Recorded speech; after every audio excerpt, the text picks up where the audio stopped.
What's up, everybody? My name is Vincent. Welcome to Cryptolution, where we talk about everything under the moon in the crypto universe. Today, we have an amazing guest on our channel, and that is none other than Lysergic, one of the founders and leaders of Solana's hottest NFT collection, and that is Trippin Ape Tribe.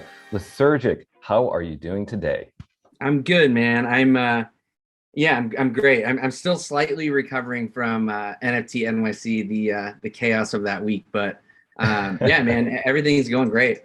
That's amazing. That's amazing. And we're going to catch up a lot on those questions. We're going to inform the community of Trippin Ape Tribe and potentially people who are curious, who have not held or bought one of these NFTs, that are trying to get some more information if this is the right decision for them, if this is the community and journey they want to be a part of.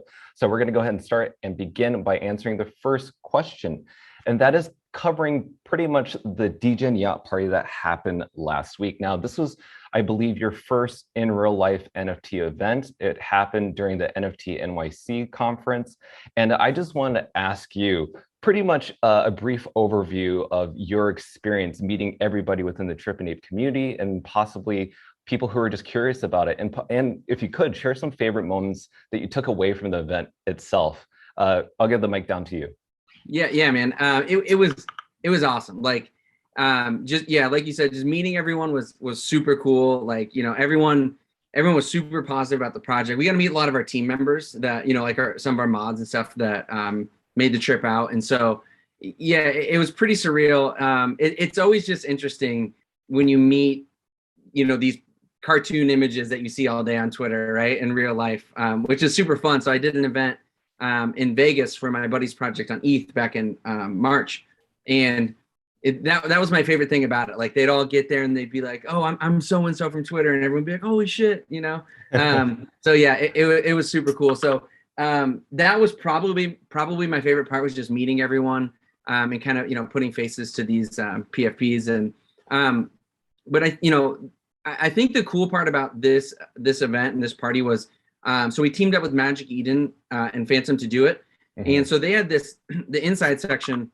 And, the way I looked at it is it was kind of more of like, theirs was more almost like I don't want to say networking, but it was all these different projects in these like little areas that they had reserved. So it was just people kind of hanging out and talking in there, getting some drinks. Mm-hmm. There was a DJ playing in there, but the rooftop was like the party, like the straight up absolute raging party. So that was super fun. And we had a couple awesome DJs out. We had Wookie from Wobblebug. And then we had I don't know how many people are familiar with Cherub, but they're a killer act. And we had Jason from Cherub come and play. Nice. So it was just really cool. Like, that's going to be one of our big principles, is kind of bringing people together through IRL events. That's my background, is concerts, festivals, parties. Yeah. So yeah, definitely going to be a big part of it. And it was really cool to kick that off, a month after Mint. We thought it's a big look, kind of partnering up with everybody and just being able to, connect with these other project founders, project holders, these other companies that work in the space. And it was all around just an awesome event and a major success in our eyes. One of the things I took away from it, and even after the event, I even saw more footage from different NFT collections in the Solana space, and they were actually up on the rooftop. What I love about Trippin Ape Tribe is you not only create amazing experiences, but it's something that invites every other NFT collection. It's not like segregated. And I feel that it's larger than the Trippin Ape community. You're actually, I feel, in my perspective, just in my own opinion, you're supporting the whole Solana ecosystem. There's never been a time where I feel like someone was like battling with Trippin Ape Tribe. In fact, they see that you guys are building constantly, and I can't wait to see what the roadmap is going to look like ahead for new in real life events. So, hands down, congratulations to you. It's definitely some people left with some great memories, and it's just something that they will never forget. So, dude, congratulations on that. And Thank you. Yeah, for sure. So the next question is, now Trippin Ape Tribe is doing something actually kind of untraditional, something that I've never really seen other NFT collections do, and that is with storytelling. And I've heard in different voice chats, Discords, Twitter spaces about your storytelling, and also the kind of the flexibility of having to work around these volatile times with the market. Now, I kind of want to understand from you, like in your perspective, how storytelling has helped evolve Trippin Ape Tribe, how it's helped like some flexibility in terms of the creative process for the roadmap, and how it may benefit holders moving forward? Sure. And I mean, the biggest thing for us with the storytelling and the lore is we think at the foundation of it, it provides like just something to engage with and something to talk with the, within the community and have fun with. Like, because I remember when I started this project with Danny, my partner, Danny DeVitoken, the one of the first things I said about just kind of like a psychedelic apes, tripping collection is like how fun it was going to be, right? Like, and in my opinion, that is kind of the pillar to me of not only community, but just the NFT space in general. Like, it really, really should be fun. I mean, sure, it's about making money for a lot of people, but like at the end of the day, like I think it was kind of a running joke at the yacht party. Everyone kind of asked you like, have you ever actually made money on NFTs? And everyone's like, no, So we think our lore kind of provides that like backbone of just fun cheekiness and in something that people can, go on Twitter and say, it's not a cult and talk about Chorles and stuff like that. So we think that's an important part where a lot of collections, and this is not me ragging on anyone, it's just their style. Like, they might have like their 3 or 4 paragraphs of lore and they kind of end it there, right? And that's cool. But we wanted to literally tell a story that also kind of intertwines with our on-chain quest, which just has been starting up. So like it kind of all ties everything together.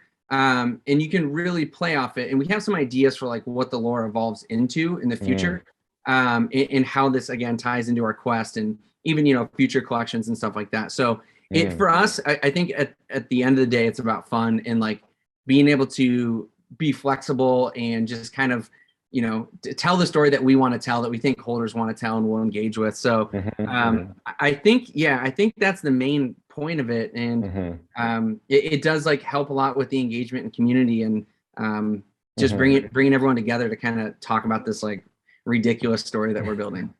Another thing I want to like build on top of that is there's this kind of mystery element in your storytelling. And I work in the movie business industry, and one of the things that, say, for instance, one of the most successful directors out there, J.J. Abrams, his secret ingredient is mystery, right? And that's what's funneling a ton of money into his movies and everything that he touches. And I kind of seeing the same thing with this NFT collection. We don't know what's going to happen, but we do like the mystery element of it. The fact that you haven't provided like a firm roadmap that you have to follow allows there to be that flexibility. And I feel like every time a week goes by, there's something new coming up. And because you guys are always releasing something new. So I just wanted to share that in my own perspective, because I think that's I could kind of elaborate on that too. So, well, for one, yesterday we did release, we don't call it a roadmap. We call it more of an operational plan. Just kind of a what we're working on type of thing, And what we realize is a lot of people use that roadmap piece as kind of the first selling point, right? And so when we started off, we kind of exploded so quickly and, had a lot of people telling us like, you guys are going to sell out. It doesn't really matter, right? So we kind of thought it'd be fun to, let me backtrack. Actually, we wanted to under promise and over deliver, right? Which we think we're doing, especially in the first month. So if there's no expectations it's really built around the community and fun, then like anything else we release is exciting, right? And that was one of the things I talked about on Spaces a lot in voice chats, where if you release your entire roadmap right away, then it's like when you implement, let's say it's staking, or there's probably better examples out there, but something exciting, right?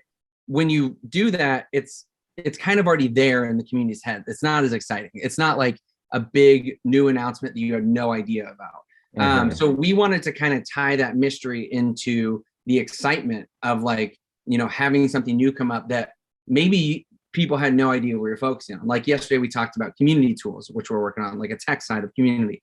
And that was never discussed ever, right? So like, that's just a new piece. And we think that just, again, it gives the community, something to look forward to or add suspense. And when it happens, it's just super exciting, kind of like over the top. Yes, absolutely. Absolutely. And guys, if you're watching this interview, be sure to check out their new business plan that's released on their Twitter page. It has kind of everything that Lysergic just mentioned right now. So I'll put a link in that description below. And thank you so much for sharing that, because it provides a lot of clarity for the holders and newcomers as well. And I do want to move on to the next question, because we have a short amount of time. And that is something that really stood out to me, which was a utility that I did not see coming. And it was a post that was released on your Discord. And I thought it was a really interesting post in my perspective, and that is that there was kind of like an outreach for people for basically people who have like emotional stress or have experienced kind of distraught feelings around the volatility around the market, right? We know that sometimes people go into this with investing intentions and seeking massive returns, but for you guys, you put out a post where for these unforeseen times to have an outreach so that people can reach out to you so that if they need some support emotionally, that you guys would be there for them. And I just wanted to know, like, why is it important for you and the team to provide that for your supporters, to provide that outreach in case anybody's having any frustrating times during these unforeseen times? Yeah, and I mean, so I guess first and foremost, it's hard to find someone that is not affected by mental health, whether that's them personally, a loved one, a friend, and it's pretty near and dear to my heart, with some family members and some friends that struggle with it. So mental health has always been like a big, kind of, we're just big advocates for it essentially. And we want to do some stuff in that field down the line. And I made a post a long time ago about how ultimately one of my goals, it just in life, doesn't have to do this project, but is philanthropic, a nonprofit business revolving around mental health. But so, when we launched, Solana had been pretty steady around $50. It had obviously dropped from 100, but I think, each time we kind of we get to a new support level, I think everyone's brains kind of start turning around. They're like, okay, well, Solana's it's worth $50 now. Like, that's where we're at. Cool. I'm used to it. Right. And the 48 hours after it released, Solana went down another 20% to 40. And so, we started kind of see that fear in the market, right? And then everything, I think Bitcoin went from 31 to whatever it got to, high 17s. And, that just can cause a lot of panic, and a lot of people, they either can be overinvested or just like, it sucks to feel like you're down, right? So we wanted, to create at least a space where people know they can talk to us. They can talk to one of our mods. They can, one of the mods can reach out to us. We can talk to people. We just don't want anyone feeling that hopeless feeling and just that serious fear. Because at the end of the day, like, it's hard to say this to people, especially if they're like really struggling financially. But money isn't the end all be all, right? It's a factor in life. It is an important part of life. But some of the best times of my entire life, I had a negative bank account, right? Like when I was super young in my 20s, like, so we just wanted to at least extend that hand and just say, if you are, even having bad thoughts or anything like that, like, come to us and like, let's talk about it. And the, in the beginning, pre-mint, I think we've done one since then. We had a mental health expert come out and do a voice chat and talk about how the NFT space and the crypto space can, affect you, your mental space. So we just think that stuff's super important. And it's interesting because, obviously psychedelics, they certainly deal with, the brain, right? So, doing too much of anything, having too much fun, can certainly affect your brain. So we always want to be conscious of like what we're promoting. I think that's always going to play like a really significant role in what we do, and like how we, again, extend the hand to the community and the compassion we have for the community. So, and I appreciate you noticing that, because we think it's super important. Yeah, and that's something that I find really attractive about the Trippin Ape Tribe is the community aspect.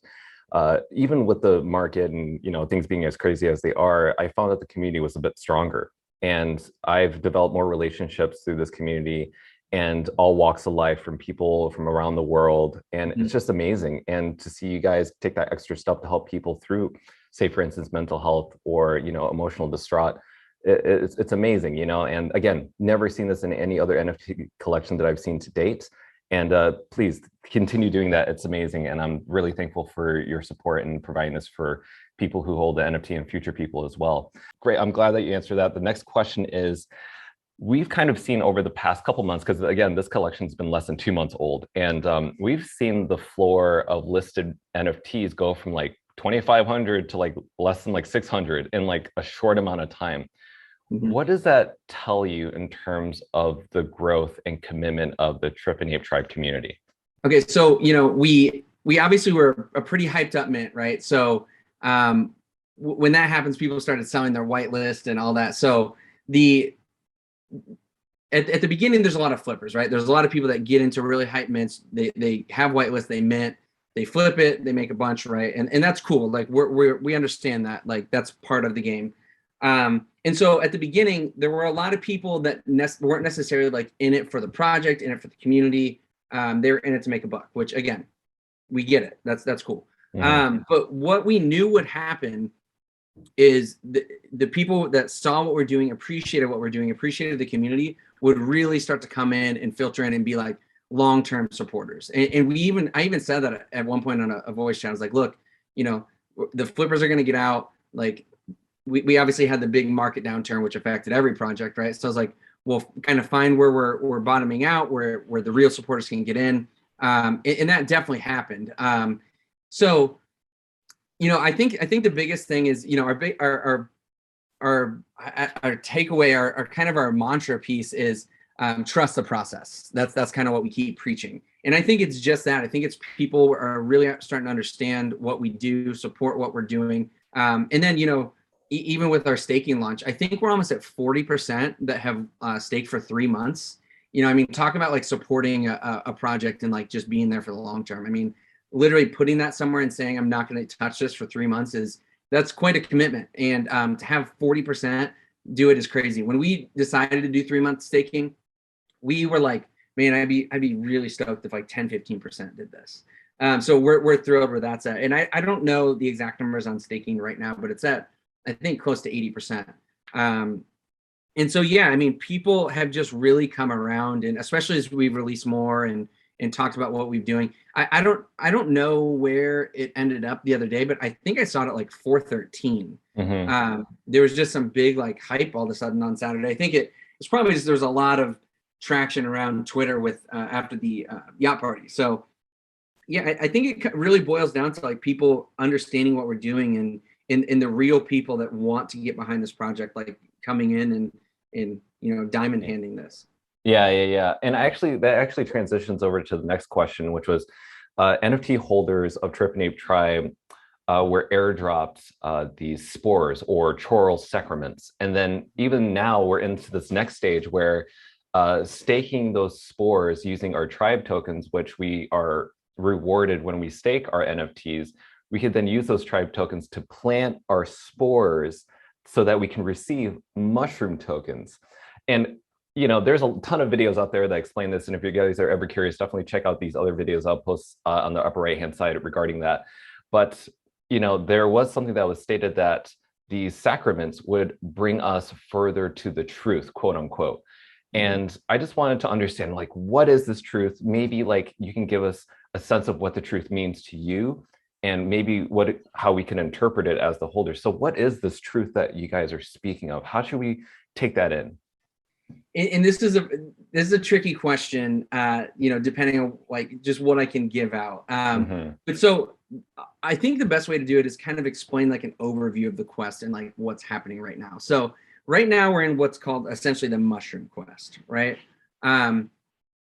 You're getting these, you put in your spore, a mushroom spore it's actually a little piece of mushroom. Like it's almost like dust as far as I understand that, like comes down and it plants more mushrooms. So you plant your spore, you get these mushroom tokens. And now when you get this token, you can either, we don't have this utility out yet, so I don't want to say it, but you can do something with the token, or you can redeem the token for your mushroom NFT, right?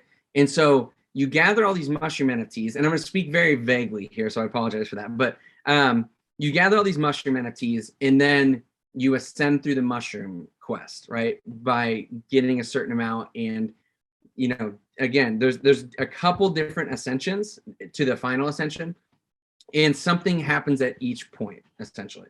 So without going into it too much, but at the end of this, there is something there's like the big ultimate goal reward that happens, and everything kind of shapes up with the story and takes its final form, essentially. So yeah, I can't really like go super deep into that because it would just give everything away. But the idea is just like a really fun, engaging storyline that coincides with this on-chain quest that will, it's kind of like different levels essentially for not only the quest, but for your NFT. And then, yeah, there's something like big and rewarding that happens at the end and fun. I love that. Oh, well, I mean, I feel like that's like, again, this is all about trusting the process, guys, right? Like everything that we're hearing right now doesn't mean it can come anytime soon. The whole point is, like you said in your business plan, which is to enjoy the journey, not the destination. I thought that was a really good point because a lot of people focus on the end goal. How do I get to the end goal? But then the journey is so important because that's where you meet all the different people within the community. That's where you learn to, like understand your emotions. Where are you at with this NFT collection? Where are you at with this community as well? And where do you stand in this market? Where do you stand as this gathering of people who believe in Valhalla at the end? Again, we have to prove ourselves to Charles in some way, shape, or form. And that's kind of our own personal journey. So thank you for sharing that insight of what we could see in the long term. Now, this next question is just complete, flat out, right to the point, and you don't have to answer it. You could just give us a short 2-word answer, like whatever. So that is, I'm like seeing all these different things happening within the Trippin Ape community in terms of like their utility and stuff. And I'm wondering, are Trippin Ape holders going to have the opportunity to see an elevated version of their NFTs? Again, give me your personal thoughts. Again, you don't have to answer it, but I just want to put that out there and give you the mic from there. That is a hard one to answer, I will say. Yeah, I mean, we think that different types of breeding or second collections that have some sort of symbology or just complete connection to the first one are fun.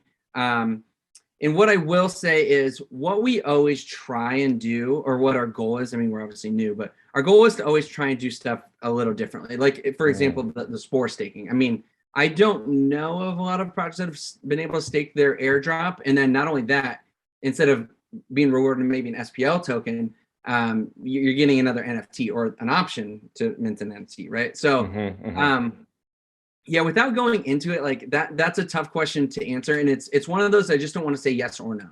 Yeah, essentially.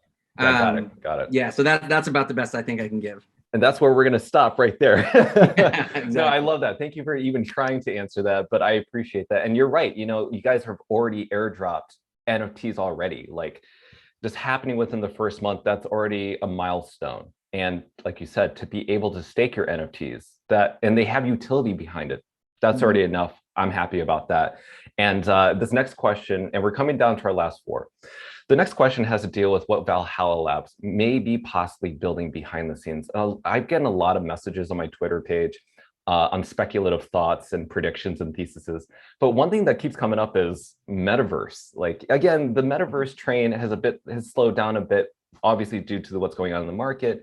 Right. But is this something that you think Valhalla Labs may be interested in entertaining this idea? Do you think it's going to happen, or do you think it's just a good point to bring up?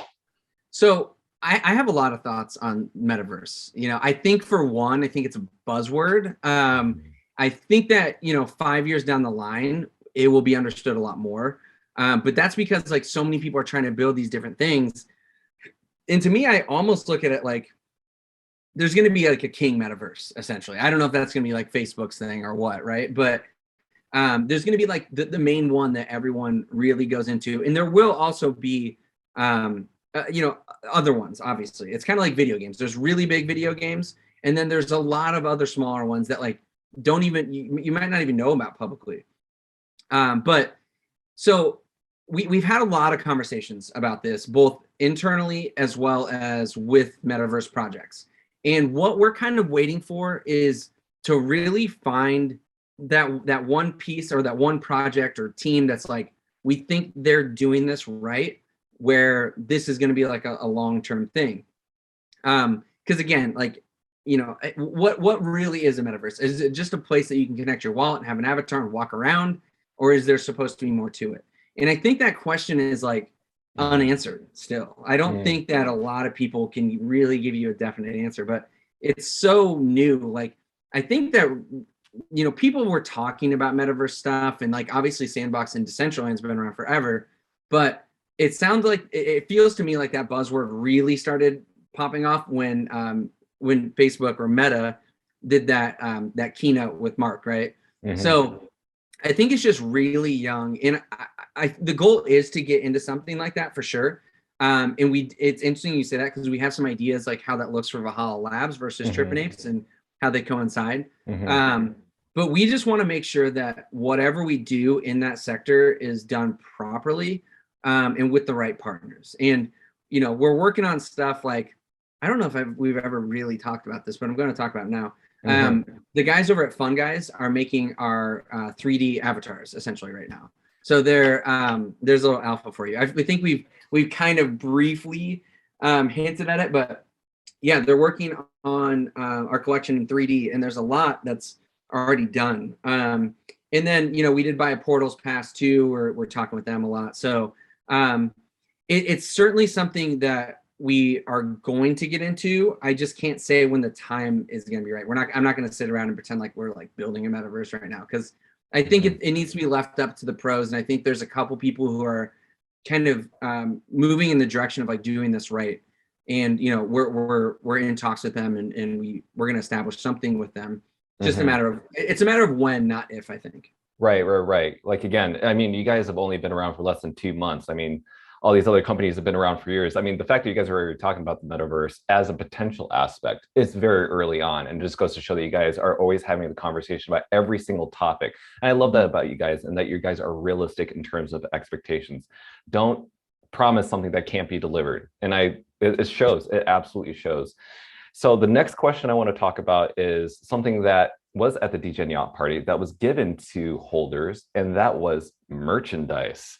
And all the things that I saw on Twitter, they were really freaking rad. And number one thing that I want to share is the t-shirt, the hat, the bags, all that stuff.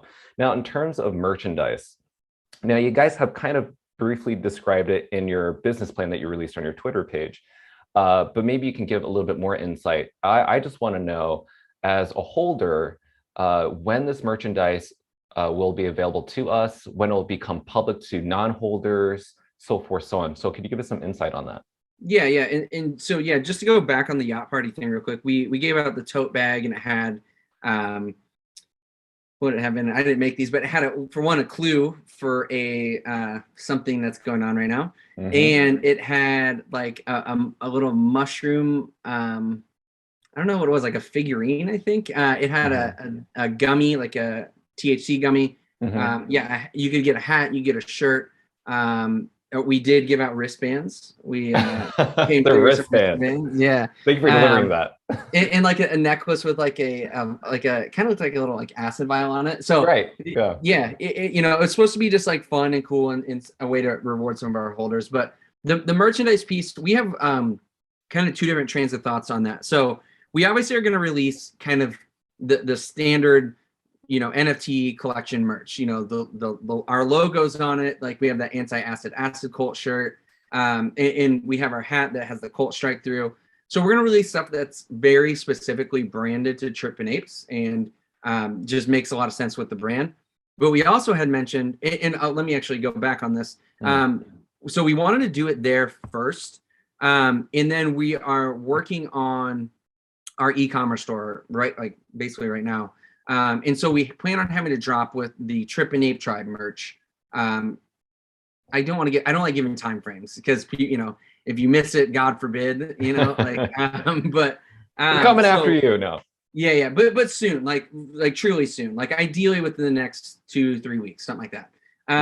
But don't hold me to that. But so that's the Trippin Ape side. And then we have a philosophy on just kind of merch in general. Like, again, another buzzword that's come about, and I don't think I saw it much before Mint. And I'm not saying we started this, because we didn't actually talk about this so recently, but it started to really come around, of kind of like a streetwear brand or like a fashion brand.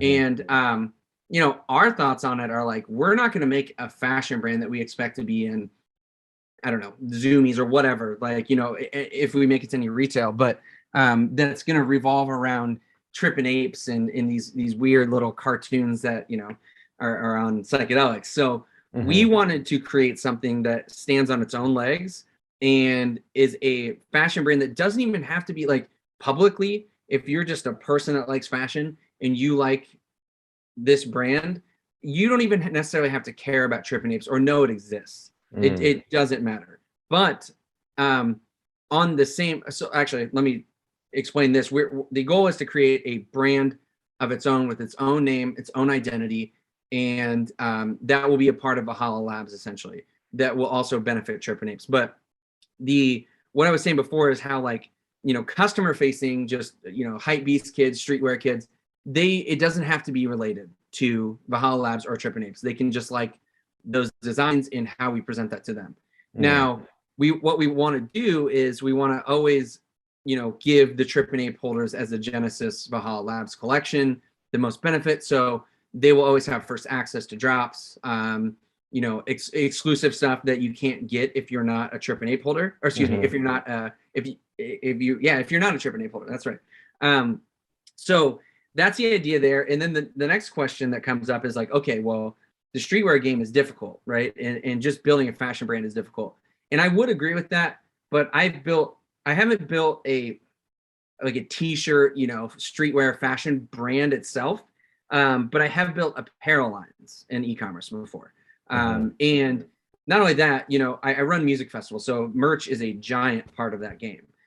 So I understand kind of how that all works alongside e-commerce. But the biggest piece we thought was, okay, if we're going to really try to build something that cuts through, we need to have someone on the team that knows how to do that. So we know someone who is going to be coming on the team full time. This isn't like we're paying him, you know, as a consultant or anything. Like, he is literally going to be employed by Valhalla Labs, and he is going to be in charge of creating this line. And now this person, I just got off the phone with our lawyer this morning.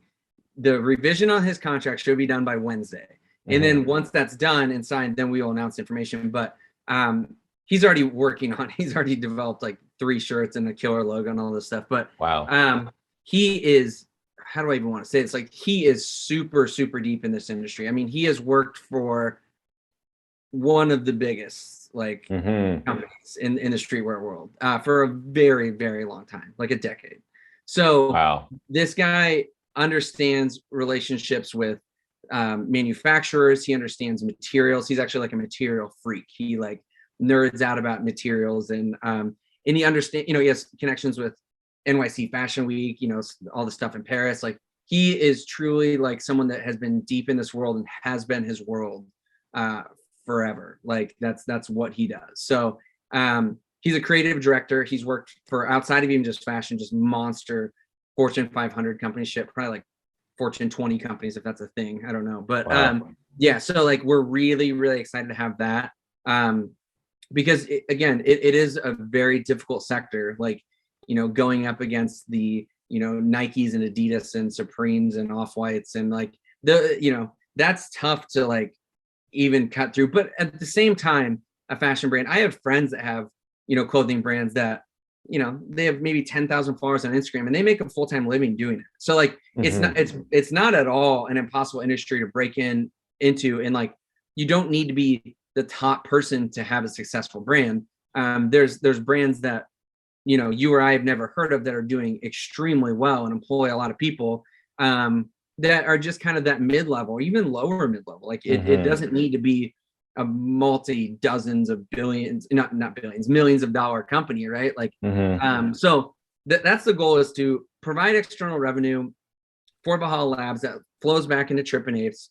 Because at the end of the day, like, what we think is, we think a lot of projects, especially with the downturn in the market, it's going to get tricky, right? Like, you kind of do your mint, you raise a bunch of money, and unless you get outside like VC funding or investments, like, that money starts to trickle away pretty quick. I mean, I don't know about other projects. We have a pretty big team. We have a big payroll. And so a big focus for us is external revenue, because we're focused on sustainability, like, which is why we, you know, right when we got all of our SOL, we transferred it to USDC. We're like, sure, it would suck to watch this thing do a 2, 3, 4, 5x, but we would rather lock in the money than watch it go down 50%. So external revenue is a big focus for ours that provide sustainability and longevity for the project. And this brand is kind of one of the first pieces for that.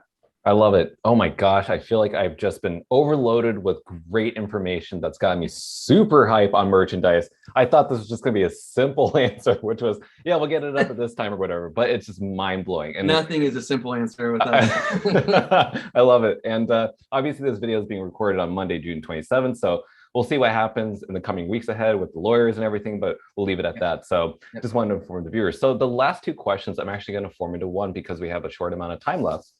And that is this. So some announcements from Valhalla Labs that may come into the future. Now, what are you excited to share with the community, or maybe something that you want to get people excited about for Valhalla Labs in the coming months to even year ahead? And also on top of that, what are you most excited about, Lysergic, for yourself and your team for the coming months and year ahead?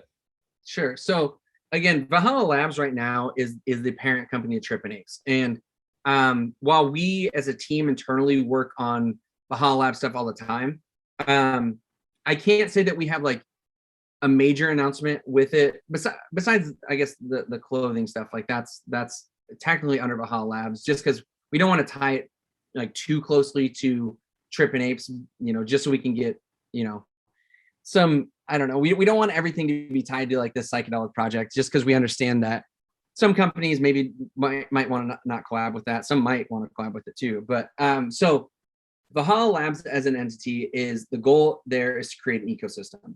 And whether that's future collections, other project acquisitions, other IRL business acquisitions is the whole idea behind Valhalla Labs. And so ultimately the goal is to have multiple communities and just create this essentially a powerhouse. I think Wagmi Beach did a really good job with, they have obviously the Catalina, and then they just did Bubble Goose Ballers.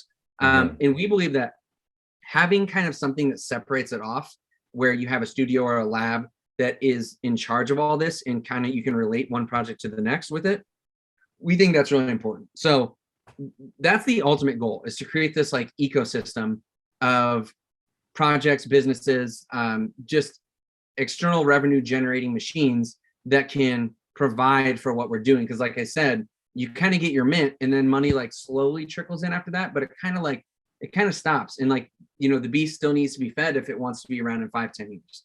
So that's really the focus of Valhalla Labs, kind of like I mentioned before, is like, what can we do to ensure sustainability of not only any collection we ever do, but the parent company as a whole.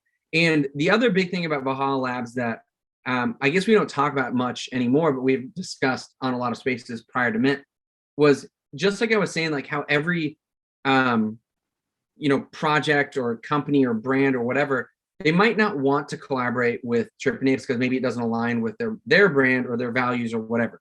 So Valhalla Labs is kind of more that neutral entity that we can collaborate with anybody, right? And once we have, I'm not saying we're gonna do this anytime soon, but in 5 years maybe we'll have 4 collections or whatever. So at that point, now, like if you collaborate with Valhalla Labs, you're not just collaborating with Trippin Ape Tribe. There's a whole bunch of different projects that might not have anything to do with each other as far as like the lore, and I doubt our next project will necessarily be about psychedelics, but I don't know.